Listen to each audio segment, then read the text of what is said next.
यहाँ जैसे चलते हैं, रास्ते में लोग देखते रहते हैं, कुछ कहते हैं, तो मन में भाव नहीं आता? कोई भाव नहीं आता है मेरे में। अच्छा, क्या केवल भाव? भाव क्यों आएगा आप बताइए मुझे। जो हमने कुछ कर्म किया होगा पिछले जन्म में, जी जी जी, तो उसका दंड हमें भोगना ही भोगना है जी। तो हर व्यक्ति को भोगना है, हंस के भोग लें या दुखी होके भोग लें, लेकिन भोगना जरूरी है। जी दोस्तों, भारतवर्ष त्याग और तपस्या की धरती है। यहाँ पे बहुत बड़े संत ऋषि मुनियों ने त्याग किया, तपस्या की, हजारों वर्षों तक तपस्या और साधना करते रहे। आज ऐसे भी बहुत सारे साधक हैं, ऐसे भी बहुत सारे भक्त हैं जो कठिन परिस्थितियों में भी परिक्रमा लगाते हैं। उनके शरीर की स्थितियां तो नहीं है, लेकिन मन का आत्मबल इतना ज्यादा है, मन में प्रवाह इतना ज्यादा है, ठाकुर जी की भक्ति के लिए अथाह सैलाब इतना है कि वो चल पड़े हैं परिक्रमा लगाने। और आज ऐसे ही साधक, ऐसे ही भक्त का दर्शन आप सबको कराने जा रहा हूं, जिनको आप सब भी दंडवत करेंगे, आप सब भी नमन करेंगे। उनके साहस को देखते हुए, उनके उत्साह को देखकर मैं भी आपको सत सत वंदन करता हूं, सत सत दंडवत और प्रणाम करता हूं। तो आइए साधक और भक्त का दर्शन करिए।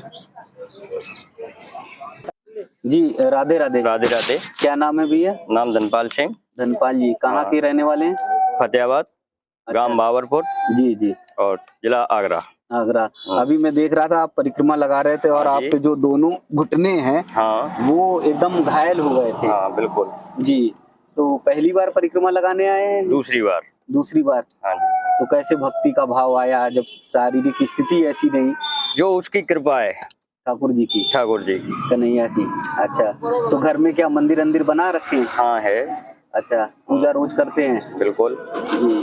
और घर में कौन कौन है? मम्मी है, पापा हैं, भाई हैं। जी, पूरा परिवार है। हाँ जी। जी, पैर की स्थिति कैसे ऐसे बनी, कैसे मतलब बचपन से तो ही? मुझे बचपन से ही है, मुझे तो याद नहीं यानी है। जन्म के साथ ही? हाँ ऐसा रहा। हाँ।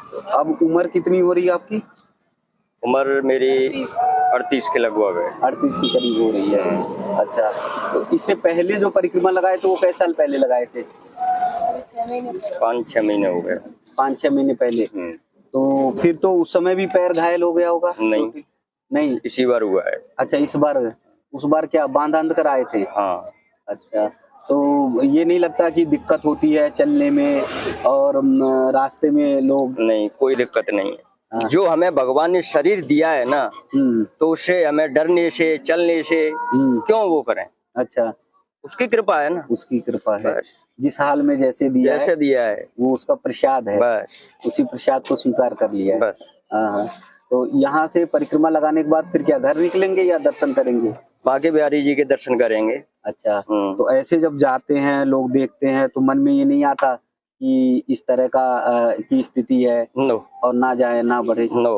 हाँ, एकदम मन में आत्मबल बढ़ा रहता है। जी, तो घर में और क्या क्या, मंदिर में क्या क्या सजा रखे हैं, क्या बना रखे हैं? ठाकुर जी हैं या फिर जो है और? हाँ, ठाकुर जी की पूजा करते हैं। जी, और घर के लोग का पूरा सपोर्ट, सहयोग रहता है? पूरा सहयोग रहता है, साथ में रहता है। हाँ जी।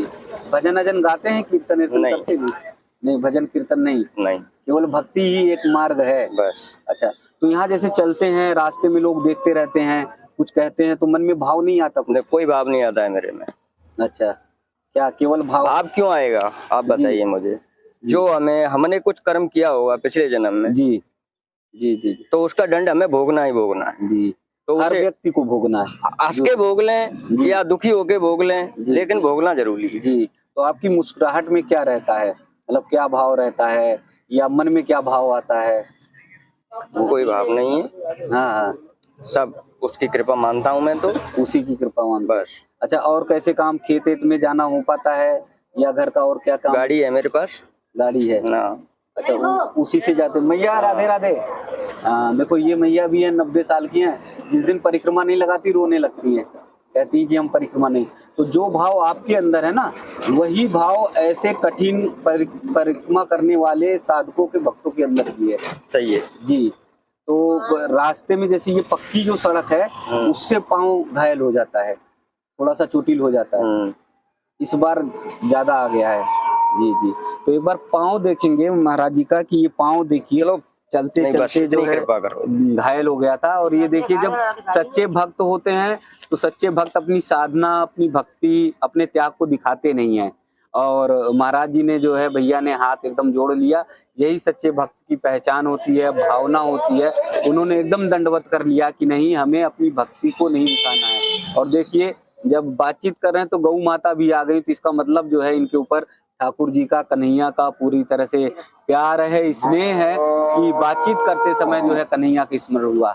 आप सब भी अगर कहीं दुनिया में, देश में, अलग अलग स्थान में है, ठाकुर जी को मानते हैं, सनातनी है, वृंदावन से आपका स्नेह और प्यार है, तो आइए धनपाल भैया जी को देखकर इन्हें नमस्कार करिए, प्रणाम करिए और सोचिए कि जब ये इस परिस्थिति में परिक्रमा लगा ले रहे हैं तो हम और आप क्यों नहीं परिक्रमा लगा सकते हैं। तो एक बार भक्तों के लिए बोलिए जो आने में हिचकिचाते हैं, जो कहते हैं हमारे पास सुविधा नहीं है, जो कहते हैं हमें दिक्कतें होती हैं, तो उनके लिए बोलिए कि आप आ जाइए, ठाकुर जी सारा बेड़ा पार कर देंगे। करते हैं ना, जो मन से आएगा उसका बेड़ा पार करेंगे।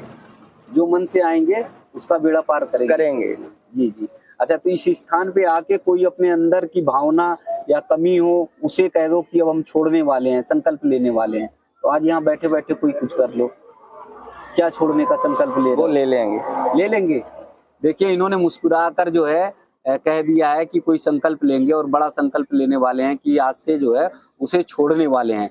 जब इतनी कठिन साधना भक्त करते हैं, साधक करते हैं, तो उनके अपने आत्मबल पे कंट्रोल हो जाता है, अपने आत्मबल पर विश्वास हो जाता है और वो उसे छोड़ते हैं। तो आइए अब इनकी साधना, इनकी भक्ति देखें और इनके परिक्रमा लगाने का जो इस प्रकार से क्रम है उसे हम सब दंडवत करें, क्योंकि ऐसे ही साधक, ऐसे ही भक्त सनातन धर्म की धर्म ध्वजा को फहराते हैं और हम सब का आत्मविश्वास बढ़ाने का काम करते हैं, हम सब का आत्मबल बढ़ाने का काम करते हैं और कहते हैं कि चलो ना नंगे पांव दौड़ो, चलो ना घुटने के बल दौड़ो। ये कन्हैया जो हैं, ये राधा रानी हैं, आपको थाम लेंगी, उनके डोर से एक बार बंद कर तो देखो। बहुत बहुत धन्यवाद, बहुत बहुत प्रणाम ऐसे धनपाल जी को और ऐसे सारे भक्तों को। मैया राधे राधे। राधे राधे। क्या नाम है? शिव देवी। हाँ, शिव देवी। शिव देवी। अच्छा, आपके लाला हैं? हाँ, बेटे हैं। अच्छा, कहाँ आप? फतेहाबाद जो बता रहे थे वहीं के रहने वाले? फतेहाबाद। जी जी। तो बचपन से मैया ऐसे रहा जन्म से? अच्छा, कै भाई हैं ये? तीन भाई। और सब बढ़िया, घर परिवार सब बढ़िया ठीक चल रहे हैं? अच्छा, तो मैया जैसे लेके आ रहे थे, आप आने वाले थे, तो इन्होंने जब कहा तो आपने कहा नहीं कि दिक्कत होगी बेटा, कैसे चल पाओगे, किस तरह से? हम कहे तो कब मान तो है भाई, तो भाई पूजा भक्ति भाई तो लगी जाएगी तो कत रहेगा। जी। तो मतलब घर पर भी पूजा करते हैं? हाँ, घर पर पूजा करते। अच्छा, तो पूरा काम आम जो है अपने से मतलब कर लेते हैं, आप लोग का सहयोग रहता है? सही कर लेता है। आत्मबल जो है आपका बढ़ा है। कृपा की है जी। हाँ, ठाकुर जी की कृपा है। सही है। कै बार की आपकी परिक्रमा है? आप पहली बार? हमारी तीसरी बार होगी। तीसरी बार। अब जो है क्रम बनाते रहिएगा, अब आते रहिएगा। देखो अभी बुलाते रहेंगे तो आते रहेंगे। हाँ हाँ। जी जी जी। बिन्नी की कृपा है। जी जी, पूरा आशीर्वाद बेटे पे है। जी। तो देखिए मैया कम बोलती हैं, हमारे यहाँ की माताएं जो हैं कम बोलती हैं, करती ज्यादा हैं, क्योंकि इन्हें जो है पूरे घर परिवार की सबकी व्यवस्थाएं देखनी होती हैं। तो वो जो है मैया जो है उसे करने का काम करती हैं। मैया ने ये बोल दिया है कि हाँ पूरा आशीर्वाद बेटे पे है, और माँ जो है बेटे पर पूरा प्यार दुलार सब करती हैं, चाहे बेटा श्याम वर्ण का हो चाहे गोरे वर्ण का हो, लेकिन माँ का जो स्नेह होता है वो समान तरह से होता है। माँ का स्नेह और प्यार बच्चों में कभी बढ़ता नहीं, और माँ के आशीर्वाद से ही बच्चे जो है वो आत्मबल से बड़े होते हैं, वो सारी मुश्किलों से, सारी बाधाओं से पार कर जाते हैं। तो बहुत रोते हैं लेकिन दामन हमारा नम नहीं होता, बहुत रोते हैं लेकिन दामन हमारा नम नहीं होता, इन आंखों के बरसने का कोई मौसम नहीं होता। मैं अपने दुश्मनों के बीच भी महफूज रहता हूँ, क्योंकि मेरी माँ के आशीर्वाद का खजाना कम नहीं होता, मेरी माँ के आशीर्वाद का खजाना कम नहीं होता है। जब ऐसी माँ होंगी जिनका नाम ही शिव के नाम से होगा, तो फिर ऐसे बच्चों पर कष्ट कैसे आएगा, तकलीफ कैसे आएगा, क्योंकि माँ सबसे पहले बच्चे के कष्ट को हरण करने का काम करती हैं। तो आप ये देख लीजिए कि मैया तो यहाँ साथ में बैठी हैं, लेकिन इनका उत्साह और आत्मबल देखिए, ये परिक्रमा लगाने के लिए भैया तैयार हैं। और ऐसा भाव, ऐसी भक्ति, ऐसी साधना, ऐसी कठोर तपस्या आप सब भी करिए और देखिए कि कैसे वृंदावन में ठाकुर जी का स्नेह और प्यार और भाव मिलता है।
चलेगा।